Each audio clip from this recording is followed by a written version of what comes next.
Assalamualaikum students, my name is professor Waqas and I am biology teacher. मैंने channel start किया था और उसमें मैंने छोटे छोटे जो है वो वीडियोस डाली थी पहले, और प्लाज्मा मेम्ब्रेन तक हमने थोड़ा सा पढ़ा था।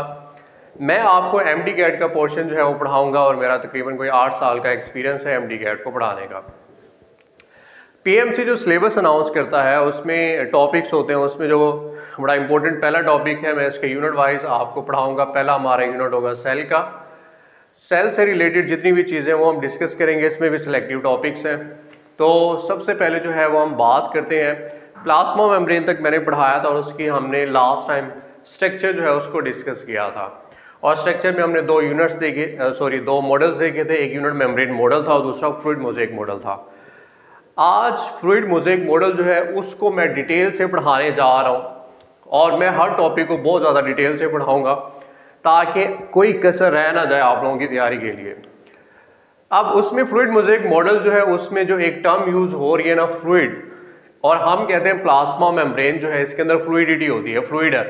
सो बच्चे कंफ्यूज रहते हैं, सर ये किस तरह से फ्लूइड है, तो उसको थोड़ा सा हम आज एक्सप्लेन करेंगे। पूरा लेक्चर जो है फ्लूइडिटी ऑफ प्लाज्मा मेम्ब्रेन पे है और ये बहुत इंटरेस्टिंग होने जा रहा है। आपने कहीं नहीं जाना और आप गौर से सुनेंगे।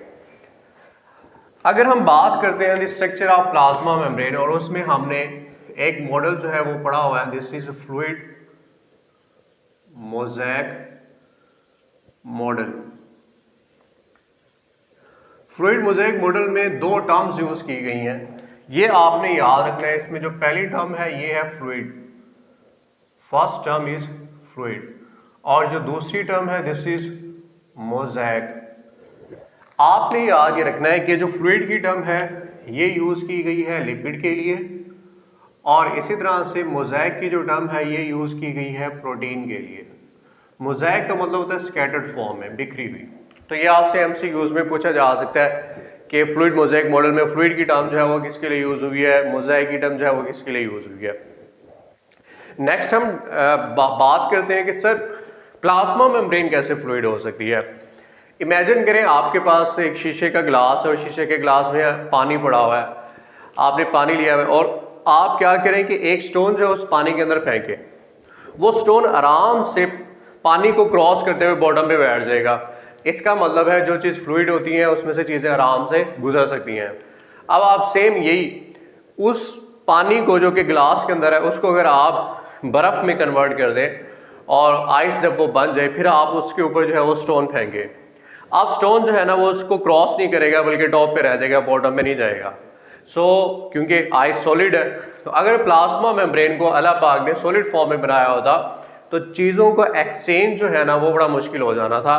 चीज़ों का गुजर जो होता है प्लाज्मा मेम्ब्रेन में से वो बड़ा मुश्किल हो जाना था। So that's why this is fluid. अब ये जो फ्लूइड है ये प्लाज्मा मेम्ब्रेन की फ्लूइडिटी क्यों है, पहले हम इसकी रीज़न देखते हैं और फिर फैक्टर्स देखेंगे कौन से फैक्टर्स हैं जो इसके ऊपर इफेक्ट करते हैं। सबसे पहले अगर मैं बात करूं इसकी स्ट्रक्चर में, तो इसकी फ्लूइडिटी जो है वो लिपिड की वजह से है। वो लिपिड की वजह से किस तरह से वो हम डिस्कस करते हैं। फॉर एग्जांपल बेटा मैं बात करता हूं, आपके पास ये प्लाज्मा मेम्ब्रेन है और ये फास्फोलिपिड मॉलिक्यूल्स हैं जिसमें हेड होता है और साथ में क्या होती है, टेल होती है। So here we have head and tail. और इसी तरह से ये एक लेयर हो गई। इसी तरह से हम यहाँ पे बात करें तो ये आपके पास दूसरी लेयर है। So this is the second layer, ये फास्फोलिपिड की दूसरी लेयर है। और हमें पता है फास्फोलिपिड के अंदर एक हेड होता है और दूसरा जो है वो क्या होती है, दो टेल्स होते हैं, इसमें फैटी एसिड्स होते हैं। हाइड्रोफोबिक हाइड्रोफिलिक हमने पढ़ लिया हुआ है। इसमें एक चीज़ याद रखनी है कि प्लाज्मा मेम्ब्रेन के अंदर ये जो फास्फोलिपिड के मॉलिक्यूल्स होते हैं ये एक जगह नहीं रहते, ये अपनी जगह जो है वो चेंज करते रहते हैं। इस फास्फोलिपिड मॉलिक्यूल का इस फास्फोलिपिड मॉलिक्यूल के साथ कोई बॉन्ड नहीं होता, ना ही ऊपर वाली फास्फोलिपिड मॉलिक्यूल्स का नीचे के फास्फोलिपिड मॉलिक्यूल्स के साथ कोई बॉन्ड होता है। सो दे कैन फ्रीली मूव, ये आराम से एक दूसरी जगह अपनी जगह चेंज कर सकते हैं और ये मूव करते रहते हैं। ऐसी मूवमेंट को हम फ्लिप फ्लॉप मूवमेंट कहते हैं। क्या कहते हैं बेटा, this is flip flop movement. So same ऐसा ही है जिस तरह से वाटर है उसमें वाटर के मॉलिक्यूल्स फ्रीली मूव कर रहे हैं तो वो क्या है, फ्लूइड है। सेम इसी तरह से प्लाज्मा मेम्ब्रेन के अंदर फास्फोलिपिड के मॉलिक्यूल्स फ्रीली मूव कर रहे हैं, that's why plasma membrane is fluid.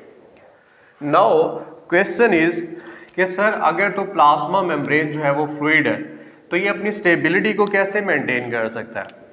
एक चीज़ याद रखिएगा, जब आप किसी चीज़ की फ्लूइडिटी को क्या कर देते हैं, बढ़ा देते हैं, तो उससे क्या हो जाता है, उस चीज़ की जो स्टेबिलिटी होती है वो कम हो जाती है। जब आप किसी चीज़ की फ्लूइडिटी को बढ़ा देंगे तो उसकी स्टेबिलिटी क्या हो जाएगी बेटा, कम हो जाएगी। बहुत इंपॉर्टेंट बात है, सिंपल है। अगर मैं वाटर की बात करता हूँ, वाटर फ्लूइड है, और अगर मैं पानी का ग्लास है उसमें से पानी जो है वो नीचे गिराऊं तो क्या वो अपनी शेप को मेंटेन करेगा? नहीं, पानी जो है वो अपनी शेप मेंटेन नहीं कर सकता। इसका मतलब है वाटर जो है वो स्टेबल नहीं है। सो सर प्लाज्मा मेम्ब्रेन फिर किस तरह से स्टेबल हो गया अगर तो ये फ्लूइड है? वेरी इंपॉर्टेंट क्वेश्चन, क्योंकि हमने प्लाज्मा मेम्ब्रेन की शेप को भी तो मेंटेन रखना है, सेल्स की शेप को भी तो मेंटेन रखना है।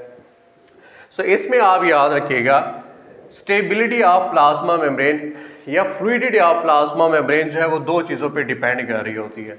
अब कौन कौन सी चीज़ों पे डिपेंड करती है? सो यहाँ पे अगर मैं बात करूँ फ्लूइडिटी और स्टेबिलिटी, ये दो चीज़ों पे डिपेंड कर रही होती है। और वो दो चीज़ें कौन सी हैं? Number 1, this is the cholesterol, और दूसरी जो चीज़ है this is unsaturated fatty acids, unsaturated fatty acids. हमें पता है फैटी एसिड्स दो तरह के होते हैं, एक होते हैं सैचुरेटेड और दूसरे कौन से होते हैं? अनसैचुरेटेड। तो कोलेस्ट्रॉल का क्या रोल है और अनसैचुरेटेड फैटी एसिड या सैचुरेटेड फैटी एसिड्स का क्या रोल होता है? सबसे पहले मैं बात करता हूँ कोलेस्ट्रॉल की। हमने प्लाज्मा मेम्ब्रेन को फ्लूइड की तरह भी रखना है और उसकी स्टेबिलिटी को भी मेंटेन करना है। तो कैसे करेंगे? ये देखिए, अल्लाह पाक ने क्या किया हुआ है कि ये जो फास्फोलिपिड के मॉलिक्यूल्स है ना, इनकी लेग्स के दरमियान कोलेस्ट्रॉल्स के मॉलिक्यूल्स रख दिए हैं। ये ग्रीन कलर में जो मैं बना रहा हूँ ना, ये क्या है बेटा? ये कोलेस्ट्रॉल्स के मॉलिक्यूल्स हैं। ये क्या कर रहे हैं? ये फास्फोलिपिड के जो मॉलिक्यूल्स है ना, इनको आपस में इनकी टांगों को पकड़ ली है, उनको हिलने नहीं दे रहे। ये नहीं है कि ये हर फास्फोलिपिड के मॉलिक्यूल में दरमियान होगी, नो, किसी किसी फास्फोलिपिड के मॉलिक्यूल के दरमियान होगी। सो ये जो मैंने ग्रीन के अंदर बनाया है, ये बेसिकली क्या चीज़ है? ये है cholesterol. So this is cholesterol. अब कोलेस्ट्रॉल जो है, इसकी प्रेजेंस क्या कर रही है? फ्लिप फ्लॉप मूवमेंट को कम कर रही है। So presence of cholesterol cause the decrease in flip flop movement. अब जब फ्री मूवमेंट कम हो जाएगी तो फ्लूइडिटी भी कम हो जाएगी और स्टेबिलिटी ज्यादा हो जाएगी। Very interesting.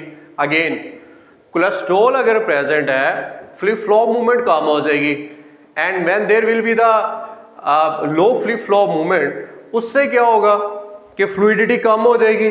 और जब किसी भी चीज की फ्लूइडिटी कम होती है, उसकी स्टेबिलिटी बढ़ जाती है। जैसे बर्फ है, उसमें कोई फ्लूइडिटी नहीं है बट स्टेबल है, अपनी शेप मेंटेन कर रही होती है। वाटर है, फ्लूइड है, फ्लूइडिटी ज्यादा है बट स्टेबिलिटी नहीं है, अपनी शेप नहीं मेंटेन कर सकता। सेम ऐसा ही है। अब हम ना फंस गए हैं, हमने ना प्लाज्मा मेम्ब्रेन को फ्लूइड की तरह भी रखना है और उसको स्टेबल भी रखना है। तो अल्लाह पाक ने, देखिए क्या अल्लाह का निज़ाम है, अल्लाह पाक ने कोलेस्ट्रॉल रख दिए कहीं कहीं पे।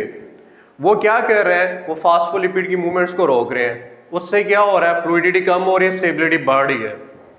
अब आ जाते हैं, सर ये जो कोलेस्ट्रॉल होता है ये बैक्टीरिया के अंदर तो नहीं होता? मान लेते हैं जी नहीं होता। No, very important point. हम कोलेस्ट्रॉल की क्योंकि बात कर रहे हैं तो यहाँ पे मैं लिख लेता हूँ कि फ्लूइडिटी दो चीज़ों पे डिपेंड कर रही है। फ्लूइडिटी पहली जो है वो क्या चीज़ है? पहली जो चीज़ है वो हमने अभी पढ़ी है, दिस इज कोलेस्ट्रॉल। कोलेस्ट्रॉल अगर तो कोलेस्ट्रॉल प्रेजेंट है, अगर तो कोलेस्ट्रॉल क्या है बेटा? प्रेजेंट है, तो मुझे बताएं कि फ्लूइडिटी क्या हो जाएगी? फ्लूइडिटी क्या हो जाएगी? कम, और स्टेबिलिटी क्या हो जाएगी? ज़्यादा हो जाएगी। स्टेबिलिटी क्या हो जाएगी? ज़्यादा। सो प्लाज्मा मेम्ब्रेन अपनी शेप को क्या कर लेगा? मेंटेन कर लेगा। Is that clear? Now question is, sir plasma membrane of bacteria, उसका थोड़ा बता दो, उसमें तो कोलेस्ट्रॉल या स्टेरोल होता ही नहीं है, हम भी मान लेते हैं। सो अगर यहाँ पे मैं बात करता हूँ कोलेस्ट्रॉल की, तो आपसे MCQ जो है उसमें पूछा जा सकता है। यहाँ पे चले मैं एक MCQ जो है ना वो प्लॉट करता हूँ। यहाँ पे मैं लिखता हूँ दिस इज एसाइल ग्लिसरॉल। दूसरा मैं लिखता हूँ दिस इज वैक्सिस। तीसरा है फास्फोलिपिड और लास्ट में मैं टर्पिनॉइड्स लिख देता हूँ, क्योंकि पीटीबी के अंदर अगर हम बात करते हैं ना तो उसने टर्पिनॉइड्स में कोलेस्ट्रॉल जो है ना उसका बताया हुआ है, एग्जांपल दी हुई है। अगर आपसे पूछा जाए which one of the following type of lipid is mainly present in the plasma membrane, main कौन सी लिपिड प्रेजेंट होती है, तो फिर आप कौन सा लगाएंगे, फास्फोलिपिड। एसाइल ग्लिसरॉल हिस्सा नहीं होती, वैक्सिस नहीं होती, क्योंकि ये लिपिड्स की टाइप्स है। अगर वो आपसे पूछे which one of the following type of lipid is present in the plasma membrane of eukaryote but absent in the plasma membrane of prokaryote, तो फिर आप किस पे लगाएंगे बेटा, फिर आप टर्पिनॉइड्स पे लगाएंगे, जिसमें क्या आ जाता है, कोलेस्ट्रॉल आ जाता है। सो एक चीज जो इंपॉर्टेंट है वो ये है, अगर यहाँ पे मैं लिखूं एक सेपरेट जो है ना वो मैं यहाँ पे पॉइंट लिख देता हूं कि कोलेस्ट्रॉल जो है, कोलेस्ट्रॉल ये प्रोकैरियोट उनमें नहीं है और यूकैरियोट में है, यूकैरियोट में कोलेस्ट्रॉल है। तो अगर प्रोकैरियोट में नहीं है तो इसका क्या मतलब हुआ, फ्लूइडिटी ज़्यादा, स्टेबिलिटी कम। और अगर यूकैरियोट के अंदर है तो हम क्या कह देंगे, फ्लूइडिटी कम, स्टेबिलिटी क्या होती है, ज़्यादा। सो सर क्वेश्चन ये है, जैसे आप कह रहे हैं कि प्लाज्मा मेम्ब्रेन ऑफ बैक्टीरिया जो है उसके अंदर कोलेस्ट्रॉल नहीं है और वो उसकी फ्लूइडिटी ज़्यादा है, स्टेबिलिटी कम है, वो तो अपनी शेप को मेंटेन नहीं रखता होगा, यस नहीं रखता। तो अगर हम प्रोकैरियोट की बात करते हैं तो प्रोकैरियोट में हम पढ़ते तो हैं मेसोसोम्स के बारे में, मेसोसोम्स, invagination of plasma membrane. So plasma membrane क्योंकि स्टेबल नहीं होती तो वो क्या काम करती है, ये बैक्टीरिया है, ये सेल वॉल है, तो उसकी प्लाज्मा मेम्ब्रेन स्टेबल नहीं होती और इनफोल्डिंग्स बना रही होती है। It's mean mesosomes are formed due to lack of cholesterol. In mesosome there is more fluidity and less stability. So फिर इसकी सर शेप कौन मेंटेन करता है, तो अल्लाह पाक ने क्या उनको सेल वॉल नहीं दी हुई पेप्टिडोग्लाइकन की। अब नेक्स्ट क्वेश्चन, सर हमें ये बता दें mycoplasma which is the smallest bacteria, उसके पास सेल वॉल नहीं होती, फिर शेप कौन मेंटेन करेगा। इंटरेस्टिंगली माइकोप्लाज्मा वाहिद ऐसा बैक्टीरिया है जिसकी प्लाज्मा मेम्ब्रेन के अंदर कोलेस्ट्रॉल प्रेजेंट होता है। बहुत ही इंपॉर्टेंट पॉइंट है। सो यहाँ पे अगर मैं बात करता हूँ, आपसे अगर कोई पूछे कि सर ये मेसोसोम तो बन गए हैं शेप, इसमें मैं एक्सेप्शनल केस की बात करता हूँ। एक्सेप्शनल केस में आप याद रखिएगा mycoplasma which is the smallest bacteria. Sir ये ऐसा बैक्टीरिया है जिसमें सेल वॉल जो है वो नहीं होती, इसमें जो प्लाज्मा मेम्ब्रेन है इसकी प्लाज्मा मेम्ब्रेन के अंदर कोलेस्ट्रॉल प्रेजेंट होता है। कोलेस्ट्रॉल प्रेजेंट होने से क्या हो जाएगा, उसकी जो प्लाज्मा मेम्ब्रेन होती है वो स्टेबल रहती है। Is that clear. नेक्स्ट हम बात करते हैं, आप चलें इससे भी एक और बात निकल आई है, यूकैरियोट में एक्सेप्शनल केस देख लेते हैं जी। यूकैरियोट में एक्सेप्शनल केस किसका आता है, yes there is a membrane in eukaryotic cell which also do not have cholesterol and have high fluidity and less stability and makes infolding, and this is inner mitochondrial membrane. Yes, this is Christie. So अगर eukaryote की मैं बात करता हूं तो eukaryote के अंदर exceptional case आपके पास कौन सा आ जाता है, यूकैरियोट की अगर हम बात करें तो उसमें मैं यहाँ पे लिख देता हूँ जी, यूकैरियोट जो है इसमें माइटोकॉन्ड्रिया की जो इनर मेम्ब्रेन होती है यहाँ पे लिख लेते हैं माइटोकॉन्ड्रिया, उसमें, और इसी तरह से मेसोसोम, माइटोकॉन्ड्रिया की अगर मैं बात करूं तो माइटोकॉन्ड्रिया की इनर मेम्ब्रेन जिसको हम क्या कहते हैं, क्रिस्टी, उसमें भी no cholesterol, so there will be no cholesterol, उसमें कोलेस्ट्रॉल जो है वो क्या होगा, नहीं होगा। कोलेस्ट्रॉल ना होने की वजह से फ्लूइडिटी क्या हो जाएगी, ज़्यादा, स्टेबिलिटी क्या हो जाएगी, कम, that's why it makes infoldings.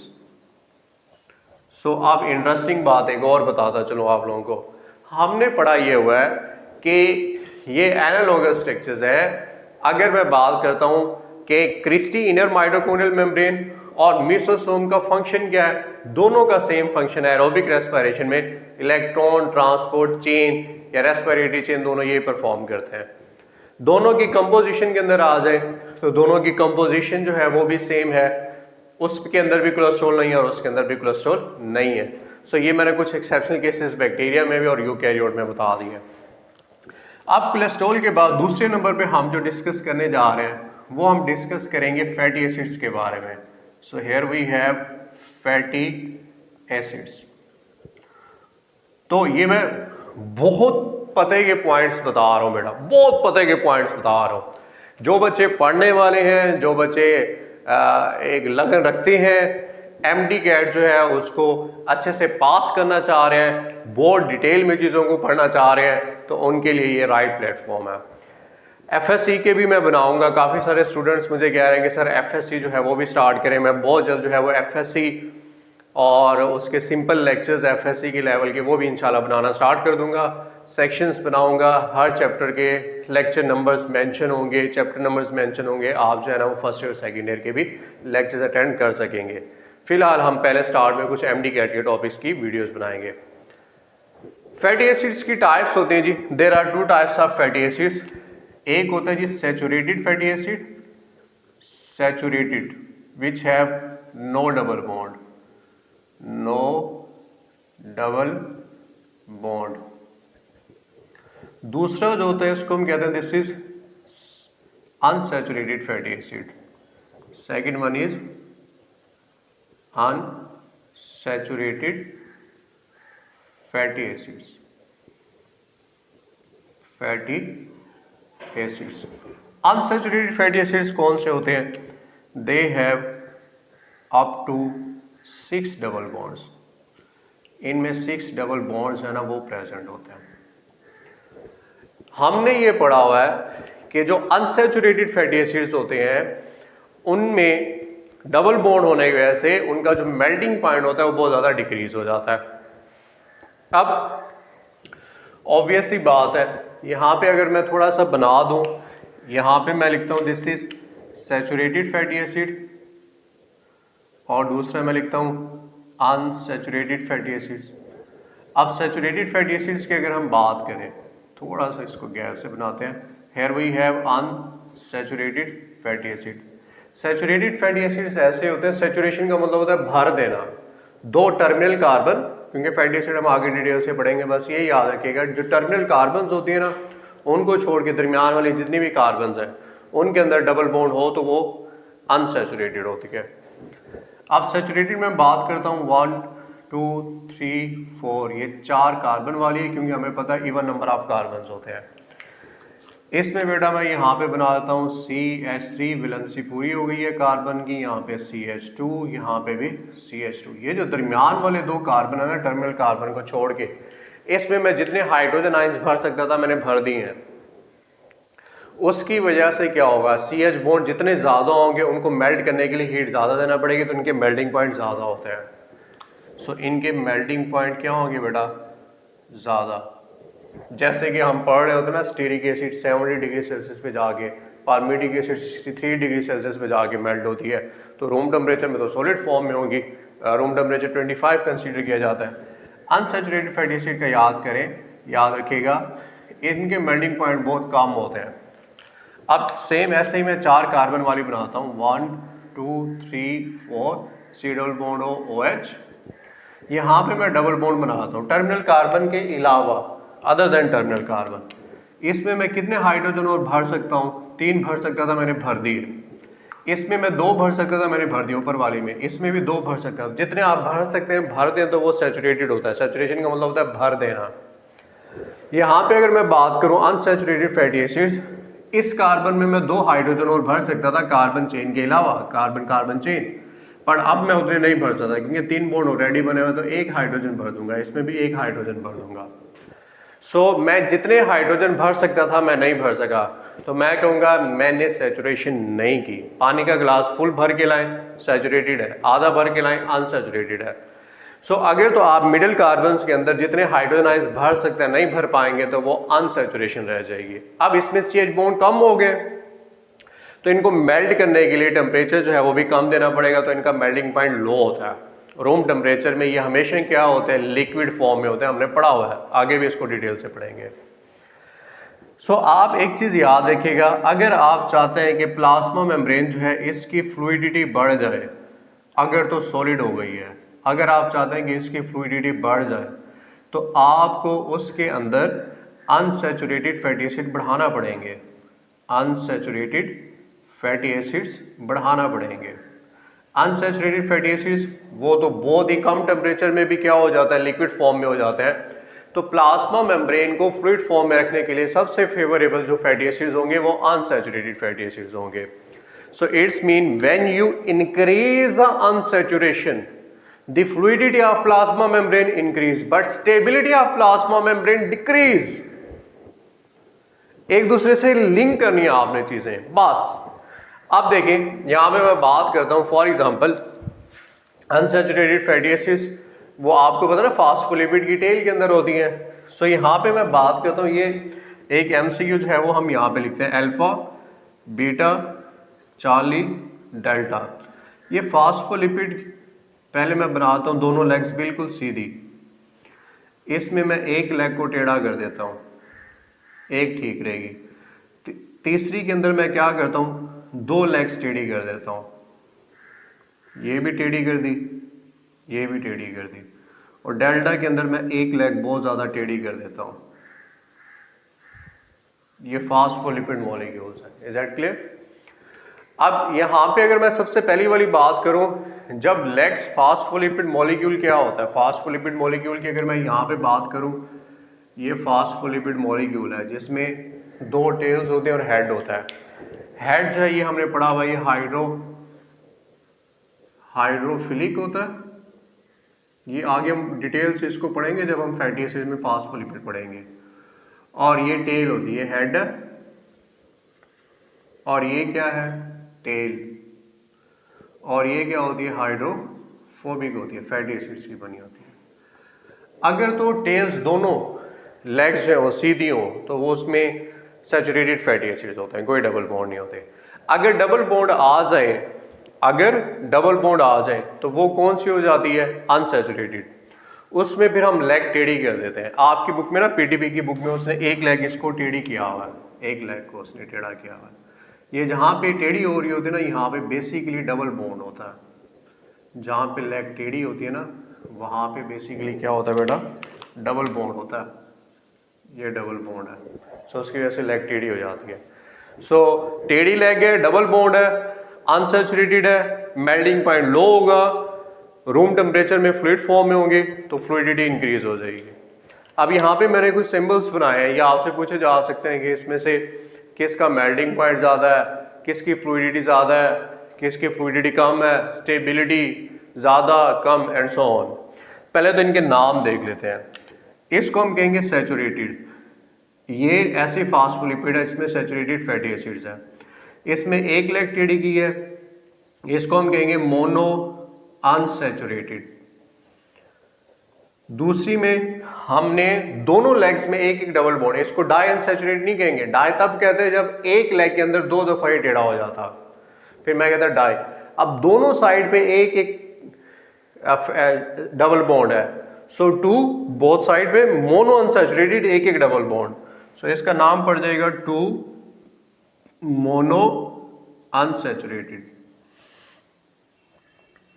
और लास्ट वाले को आप क्या कह देंगे, पॉली अनसैचुरेटेड, क्योंकि उसमें काफ़ी सारी जगहों से मैंने टेढ़ा कर दिया है, वो पॉली अनसैचुरेटेड हो जाएगी।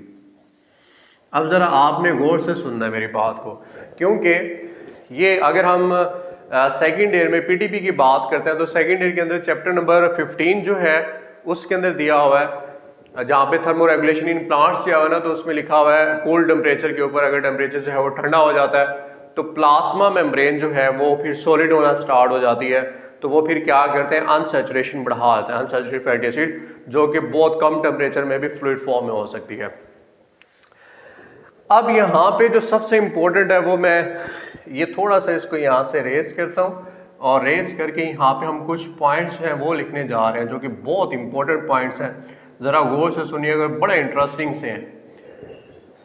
मैं अल्फा से, बस ये लास्ट पॉइंट है, इसके बाद जो है फ्लूइडिटी ऑलमोस्ट कंप्लीट है, इसको फिर हम इंशाल्लाह जो है वो कंपाइल करेंगे। यहाँ से मैं अल्फा से डेल्टा की तरफ जाता हूँ। अगर हम टॉप टू बॉटम आते हैं, अगर हम बेटा टॉप टू बॉटम आते हैं, मतलब ऊपर से नीचे, तो अगर मैं बात करूं कि अनसैचुरेशन बढ़ती जा रही है, कम होती जा रही है, अनसैचुरेशन मतलब डबल बॉन्ड का होना। टॉप टू बॉटम अगर मैं जाऊं, टॉप टू बॉटम, ये टॉप है और ये बॉटम है, top to bottom alpha to delta अगर मैं जाऊं, तो मुझे बताएं कि फ्लूइडिटी क्या होती जा रही है, बढ़ती जा रही है, क्योंकि डबल बॉन्ड बढ़ते जा रहे हैं। सो फ्लूइडिटी, उसका भी हम बात करेंगे। स्टेबिलिटी की बात करेंगे, स्टेबिलिटी क्या होती जाएगी, स्टेबिलिटी। अब देखें, जब मैं टॉप से बॉटम की तरफ जा रहा हूं, डबल बॉन्ड बढ़ते जा रहे हैं, अनसैचुरेशन क्या होती जा रही है, इंक्रीज, फ्लूइडिटी क्या होती जा रही है, इंक्रीज, और स्टेबिलिटी क्या होती जा रही होगी, वो डिक्रीज होती जा रही होगी। अब इसको आप रिवर्स भी कर सकते हैं। अगर मैं इस तरह से बॉटम से टॉप पे जाऊंगा तो इनको आप रिवर्स कर देंगे। अनसैचुरेशन क्या होती जा रही है, डिक्रीज होती जा रही है, फ्लूइडिटी डिक्रीज, और स्टेबिलिटी क्या होती जाएगी, इंक्रीज होती जाएगी। सो अगर मैं बात करूं फ्लूइडिटी ऑफ प्लाज्मा मेम्ब्रेन की, तो फ्लूइडिटी ऑफ प्लाज्मा मेम्ब्रेन को हम इस तरह से कह सकते हैं, इसको हम बिल्कुल समराइज करते हैं। दो चीज़ें हमने डिस्कस की हैं कि एक जो है वो हमारे पास कोलेस्ट्रॉल, और दूसरा जो है वो अनसैचुरेटेड फैटी एसिड्स। सो अगर कोलेस्ट्रॉल प्रेजेंट है और अनसैचुरेटेड फैटी एसिड्स को हम यहाँ पे FA लिख लेते हैं, ताकि आगे हम जो है ना इसको मेंशन कर सकें।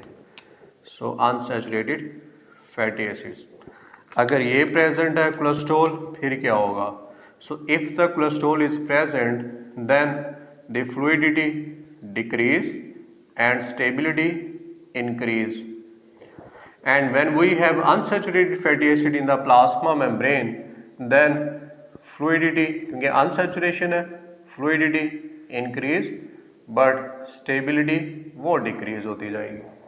सो ये सारी बात जो थी ना वो ये थी जो हमने समझनी थी इस पूरे लेक्चर के अंदर।